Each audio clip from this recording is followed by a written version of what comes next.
পঞ্চগড়ে গত কয়েকদিন আগে আমার নাম ভাঙিয়ে কে বা কারা প্রোগ্রাম দিয়ে প্রতারণা করেছে, বিষয়টা একটু আপনাদের জানা উচিত, না হলে আমার প্রতি আপনারা ভুল বুঝবেন। বিষয়টা হচ্ছে, পঞ্চগড়ের যে মাহফিলটা ছিল এটাতে আমাকে দাওয়াত দেওয়া হয়নি। তারা এক প্রতারককে টাকা দিয়েছে এবং প্রতারিত হয়েছে। কিন্তু এই বিষয়টা আমি যখন তারা পোস্টার করেছে তখন একজন হুজুর, যিনি কিনা পঞ্চগড়ের মাহফিলে মাইক নিয়ে বলেছিল, আমি ওনার নাম জানি না, যে হুজুর আসতেছে রাস্তায় গাইবান্ধায়, এগুলো যে বলতেছিল ওই হুজুর আমার বাড়িতে গিয়েছে। কিন্তু কখন, যখন সে বুঝতে পারছে যে সে প্রতারণার শিকার, পোস্টার হয়ে গেছে, তখন আমার বাড়িতে গেছে। তখন আমি বললাম, ভাই আমার তো এই দিন প্রোগ্রাম আছে, আমি তো আপনাদের এখানে যেতে পারবো না। ওই লোক আমাকে টাকার অফার করে, আমি আপনাদেরকে খোলামেলা বলতেছি, টাকার অফার করে। আমি বললাম, না ভাই আমরা তো ওই ধরনের লোক না যে আপনি এখন টাকা অফার করলে আমি আপনার ওখানে চলে যাব, আমি যেতে পারবো না। যখন আমি এই কথা জানালাম যে ভাই আমার কোনোভাবেই যাওয়া সম্ভব না, এই লোকগুলো দেখেন এরপরের প্রতারণাটা এরা নিজেরা করছে। তখন তো উচিত ছিল যে হুজুর আমাদেরকে না করে দিছে, আমরা প্রতারিত হয়ে গেছি, এটা বলা উচিত ছিল না? তারা কি করলো, তারা পঞ্চগড়ে মাইকিং করলো, পোস্টার করলো, হাজার হাজার মানুষকে জানাইলো যে হুজুর আসবে, এটাই তো করছে। এমনকি মাহফিলের দিন মানুষ যখন জড়ো হয়েছে, কত বড় প্রতারক ওই হুজুরটা, আল্লাহ পাক হেদায়েত দান করুক। আসলে এদেরকে বিচারের আওতায় আনা উচিত।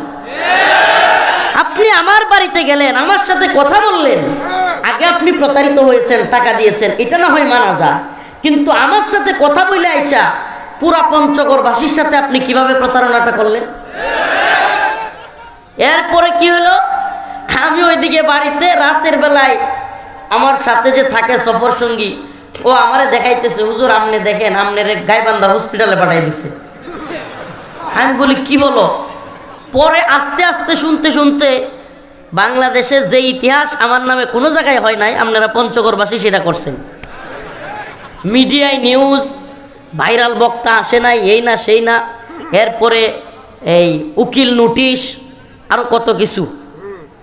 আচ্ছা বলেন, এই যে লোকগুলো যাই না আসলো যে হুজুরের দাওয়াত নাই, তখন তো উচিত ছিল প্রচার করা যে আমরা দাওয়াতটা দেই নাই, এবং আমার কাছ থেকে প্রয়োজনে পরবর্তীতে আরেকটা প্রোগ্রামের ডেট নিয়ে আসা।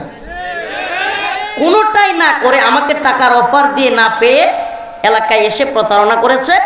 সকল মানুষ, হাজার হাজার জনতা আশা করে আসছে, তাদেরকে ধোঁকা দিয়া মানুষ যখন উত্তেজিত হয়েছে, হুজুরের মেডিকেলে পাঠাই দিচ্ছে। আপনারা কি সত্যটা জানতে পারছেন? আসসালামু আলাইকুম ওয়া রাহমাতুল্লাহি ওয়া বারাকাতুহু। সাউন্ড একটু বাড়ায় দিলে ভালো হয়। আসসালামু আলাইকুম ওয়া রাহমাতুল্লাহি ওয়া বারাকাতুহু। ইন্নাল হামদুলিল্লাহ নাহমাদুহু ওয়া নাস্তাঈনুহু ওয়া নাস্তাগফিরুহু ওয়া নু'মিনু বিহি ওয়া নাতাওয়াক্কালু আলাইহি ওয়া না'উযু বিল্লাহি মিন শুরুরি আনফুসিনা ومن سيئات أعمالنا من يهده الله فلا مضل له ومن يضلل فلا هادي له ونشهد أن لا إله إلا الله وحده لا شريك له أما بعد فأعوذ بالله من الشيطان الرجيم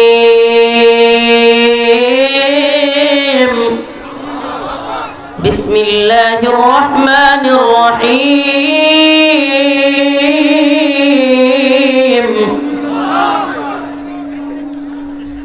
فإذا ركبوا في الفلك دعوا الله مخلصين له الدين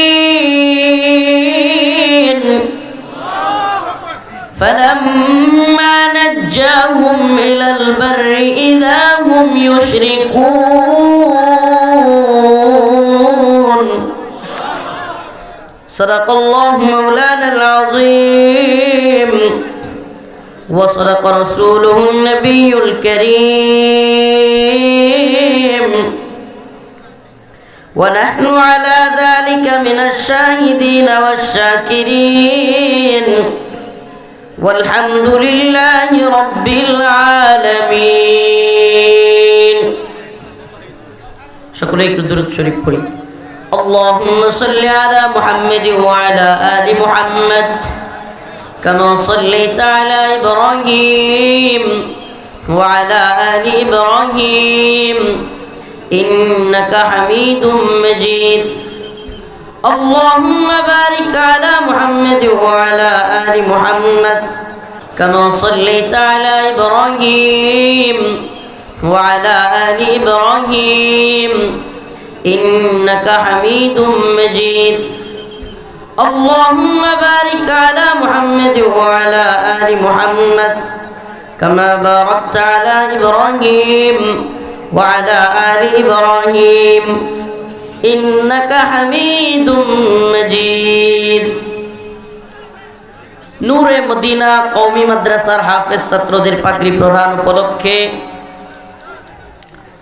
আজকের এই দ্বিতীয় বার্ষিক ওয়াজ মাহফিল রহমতপুর কেরামতপাড়া মারিয়া বুদা পঞ্চগড়ের উদ্যোগে আয়োজিত ওয়াজ মাহফিলের সম্মানিত উলামায়ে কেরাম মুরব্বিয়ান আযম প্রিয় যুবক ভাইরা স্নেহের ছোট ভাইরা পর্দানিশীন শ্রদ্ধেয় মা ও বোনেরা আল্লাহ রাব্বুল আলামিনের দরবারে অসংখ্য অগণিত শুকরিয়া যে মহান রব্বুল আলামিন আপনাকে আমাকে কোরআন সুন্নাহ থেকে কিছু কথা বলবার এবং শুনবার ব্যবস্থা করে দিয়েছেন সেজন্য অন্তরের অন্তঃস্থল থেকে কালিমাতুশ শুকর আদায় করে স্বতঃস্ফূর্ত আওয়াজ করে বলি আলহামদুলিল্লাহ।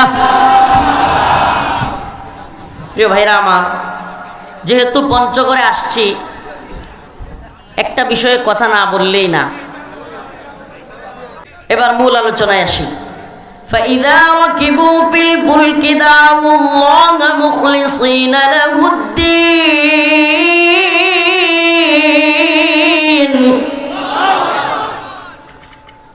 فلما نجاهم إلى البر إذا هم يشركون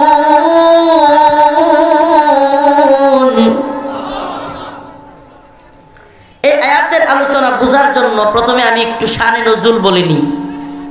আলোচনাটা বোঝার জন্য শানে নজুলটা বোঝা খুব জরুরি। মক্কাতুল মুকাররমা যখন রাসূলুল্লাহ সাল্লাল্লাহু আলাইহি ওয়াসাল্লাম বিজয় করে ফেললেন, মক্কাতুল মুকাররমা বিজয় হয়ে গেল, আল্লাহর রাসূল সাল্লাল্লাহু আলাইহি ওয়াসাল্লাম সাহাবায়ে কেরামকে নিয়ে মক্কার দিকে রওনা হলেন। মক্কার কাফের মুশরিকেরা যারা মানুষকে জুলুম করেছিল, মুসলমানদেরকে নির্যাতন করেছিল, অত্যাচার করেছিল, মানুষকে নির্যাতন করে মক্কা থেকে বিতাড়িত করেছিল, ওই সমস্ত কাফের মুশরিকরা ভয় পেয়ে গেল। ভয় পায়া তারা যার যার অবস্থান থেকে পালানোর কর্মসূচি দিয়ে দিল যে যেহেতু আমরা মুসলমানদেরকে বিতাড়িত করেছি, মুসলমানদেরকে আক্রান্ত করেছি, তাদেরকে বাড়ি থেকে বিতাড়িত করেছি, হত্যা করেছি, শাস্তি দিয়েছি, এখন মুসলমানরা যেহেতু বিজয়ী হয়েছে আমাদেরকে ধরে মারবে, শাস্তি দিবে। এই জন্য কাফের মুশরিকরা যার যার অবস্থান থেকে আওয়ামী লীগের মতো পালাইতে শুরু করলো। যার যার অবস্থান থেকে। চাচা আপনি দয়া করে একটু চুপ থাকেন, নাইলে আপনি একটু স্টেজে আসেন, আপনারও একটা মাইক দিই। কাদের কাকু তো আপনি হয়েই গেছেন মোটামুটি, চুপ থাকেন একটু। তো যার যার অবস্থান থেকে পালাইতে লাগলো। আদি ইবনে হাতেব নামের একজন সাহাবী, পরবর্তীতে তিনি মুসলমান হয়েছিলেন, তিনিও পালানোর চেষ্টা করলেন। তিনি তখন মুসলমান হন নাই, তিনি জর্ডানের দিকে পালানোর চেষ্টা করতেছিলেন। জর্ডান জাহাজে করে যখন জর্ডানে যাবেন, সমুদ্রের ভিতরে নৌকায় উঠছেন। নৌকা এক উত্থাল তরঙ্গের মধ্যে। আগে বুঝেন ঘটনাটা কেন বলতেছি, কারণ এই আয়াতটা কেন নাজিল হলো এটা যদি আগে বুঝেন তাহলে আলোচনা বুঝতে সহজ হবে। ফাইদা রাকিবু ফিল ফুলকি দাউল্লাহ মুখলিসিনা লাহুদ্দিন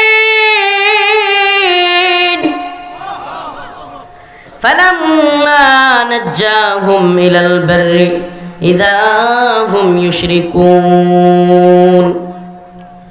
আল্লাহ রাব্বুল আলামিন বলেন, সমুদ্রের উত্তাল ঢেউ যখন ওঠে, সমুদ্রের মধ্যে যখন ঘূর্ণিঝড় আসে কিংবা অনেক ভয়াবহ পরিস্থিতি তৈরি হয়, নৌকা যখন হেলতে থাকে, দুলতে থাকে, নৌকার যাত্রীরা যখন বুঝতে পারে যে কোনো মুহূর্তেই মারা যেতে পারি, পানির মধ্যে নৌকাটা সহ আমরা ডুবে যেতে পারি, ফাইযা রাকিবু ফিল ফুলক দাউল্লাহ, সম্মিলিতভাবে সবাই আল্লাহকে ডাকতে থাকে। কাকে ডাকে? হযরত আদী ইবনে হাতেম বলেন, সমুদ্রের মধ্যে যখন উত্তাল তরঙ্গ শুরু হয়ে গেল, ঢেউ আসতে থাকলো। আপনারা তো অনেক দূরে বাড়ি, পঞ্চগড়, কেউ এখানে কক্সবাজার সেন্ট মার্টিন গেছেন? সেন্ট মার্টিন গেছেন? নৌকায় ভ্রমণে কক্সবাজার থেকে সেন্ট মার্টিন গেলে নৌকা দিয়া, ওই জাহাজ দিয়া না, বড়গুলো দিয়া না, কি একটা অভিজ্ঞতা হয় এটা জানেন?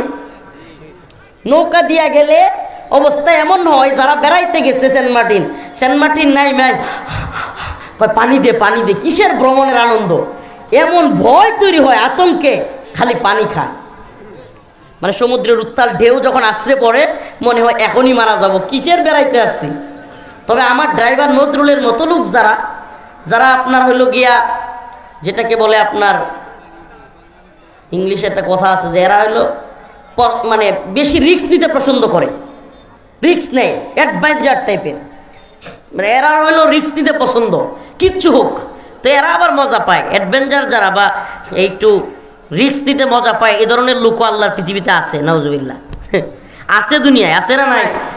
এরা দেখবেন মন চাইলে মোটরসাইকেল ছেড়ে দিবে, হাত ছেড়ে চালাইতে থাকবে, মোটরসাইকেলে পারলে দাঁড়ায় যেতে চাইবে, মানে মোটরসাইকেলে 5-7 জন নিয়ে, মানে এদের হইলো কি মানুষকে দেখানোর জন্য বা একটু রিস্ক নিতে পছন্দ করে। এই টাইপের লোক যারা, এদের জন্য ভিন্ন। কিন্তু এমনিতে যারা স্বাভাবিক মানুষ, এদের জন্য কিন্তু নৌকায় যখন সব দিক থেকে পানি আশ্রে পড়তে থাকে, ভয়ঙ্কর পরিস্থিতি তৈরি হয়, এই অবস্থাটা কিন্তু খুবই ভয়াবহ।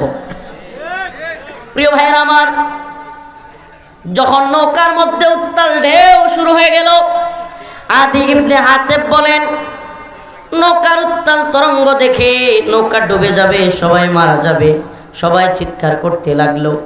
এমন অবস্থায় মাঝি ডাক দিয়া বলল, হে লোক সকল, আজকের এই উত্তাল পরিস্থিতি থেকে তোমাদেরকে আমাদেরকে একমাত্র বাঁচাতে পারেন আল্লাহ। আজকের এই নৌকার এই ভয়াবহ পরিস্থিতি থেকে একমাত্র আমাদেরকে বাঁচাতে পারেন। হযরত আদী ইবনে হাতেম